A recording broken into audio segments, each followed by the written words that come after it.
Old testament میں ایک باب ہے جس کو استثناء کہتے ہیں، ایک پارے کا نام ہے، ایک کتاب کا، ایک جز کا، جس کو ڈیوٹرونومی انگلش میں کہتے ہیں۔ اس میں ایک آیت آئی ہے۔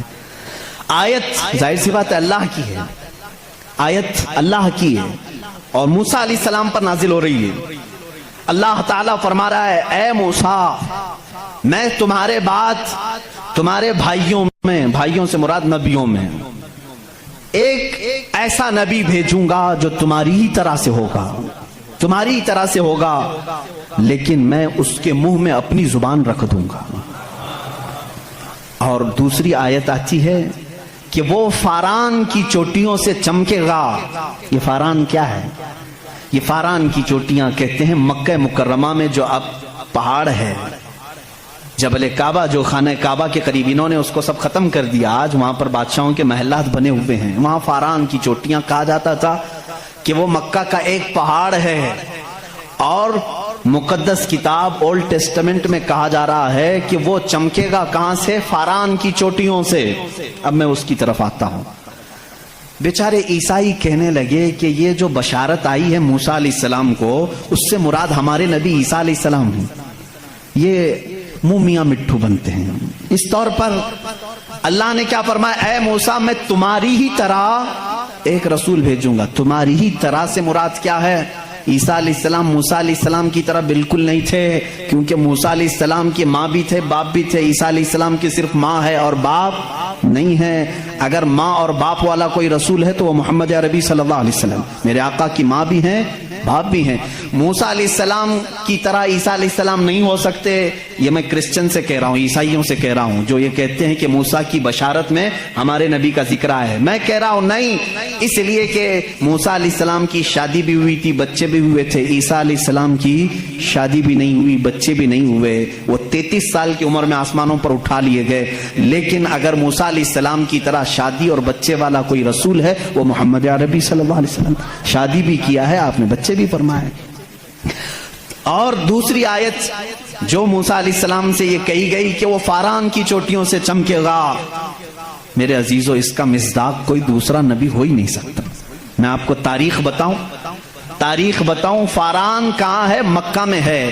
آدم علیہ السلام سے لے کر حضور اکرم صلی اللہ تعالی علیہ وسلم تک 1,24,000 کم و بیش نبی آئے، لیکن ان میں سے ایک بھی نبی مکہ میں نہیں پیدا ہوئے سوائے محمد رسول اللہ۔ کوئی نبی مکہ میں نہیں پیدا ہوئے، صرف محمد عربی صلی اللہ علیہ وسلم۔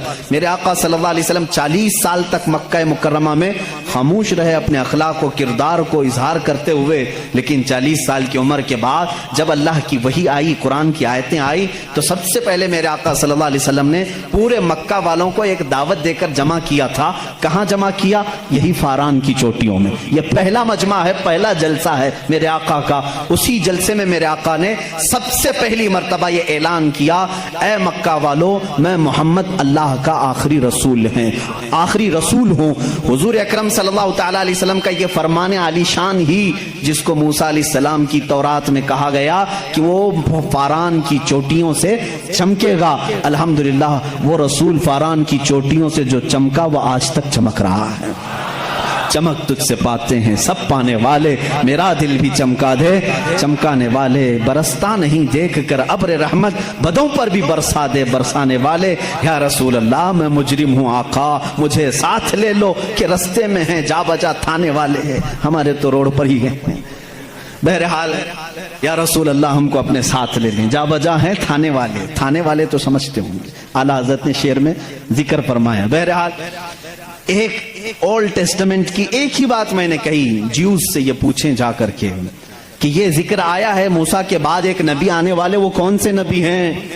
ان کی یہ صفت بیان کی گئی ہے ڈیوٹرونومی استثناء میں، اولڈ ٹیسٹمنٹ میں یہ ذکر آیا ہے، وہ کون ہے، وہ کون سا رسول ہے، آخر تم ہی بتا دو۔ وہ آج تک نہیں بتائیں گے، وہ کہتے ہیں کہ شاید آنے والا ہے، اس رسول کے بعد اب کون اور آنے والا ہے، اب کون آنے والا ہے؟ چلو اس کو نہیں مانتے، دوسری بات میں کہتا ہوں، سلیمان علیہ السلام کو بھی یہ بہت مانتے ہیں۔ کون؟ جیوز، یہودی، جن کو انگلش میں سولومن کہا جاتا ہے۔ سولومن، حضرت سلیمان علیہ السلام کو یہ سولومن کہتے ہیں۔ ایک کتاب یہودیوں کے پاس اور مقدس ہے، songs of Solomon, songs of Solomon کا مطلب حضرت سلیمان علیہ السلام جو مناجات کرتے تھے اللہ کی بارگاہ میں، وہ اشعار ہوتے تھے عبرانی زبان کے، جیسے ہم کہتے ہیں یا الہی رحم فرما مصطفیٰ کے واسطے، یہ دعا ہے نا۔ سلیمان علیہ السلام اس طرح دعائیں جو کرتے تھے وہ سارے انہوں نے اس کو سانگس کہا ہے، اور اس کو جمع کیا گیا ہے سانگس آف سولومن نام سے۔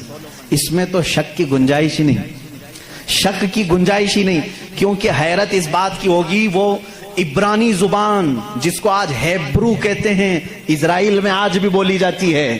یہ اسرائیل جو دیکھ رہے ہیں نا آپ، جو ناسور ہے، کینسر کا پھوڑا ہے پورے دنیا کے بیچ میں، یہی اسرائیل کی بات میں کر رہا ہوں۔ یہ آج بھی جو بولی بولتے ہیں وہ ہیبرو ہے، ہیبرو اس کو عبرانی کہتے ہیں۔ اس زبان میں آج بھی سانگس آف سولومن حضرت سلیمان علیہ السلام کے مناجات میں یہ لکھا گیا ہے، سب سے پیارا، سب سے مبارک، سب سے شان والا، جس کی اللہ کے ہاں پہنچ ہے، جس کی اللہ کے ہاں مرتبت ہے، اس کا نام محمد ہے۔ یہ کون کہتا تھا؟ سلیمان علیہ السلام۔ اور نام لفظ محمد آج بھی موجود ہے عبرانی زبان میں، آج بھی لفظ محمد، اور اس کے ساتھ لفظ ام آیا۔ ام کہتے ہیں بڑا محترم شخص جس کی سارے لوگ عزت کریں، سلیمان علیہ السلام کہتے ہیں وہ ام ہے، ام ہے۔ ام کا مطلب ہیبرو میں ہے سب سے زیادہ عزت والا، اور سلیمان علیہ السلام نے وہ کر کے بھی دکھایا۔ وہ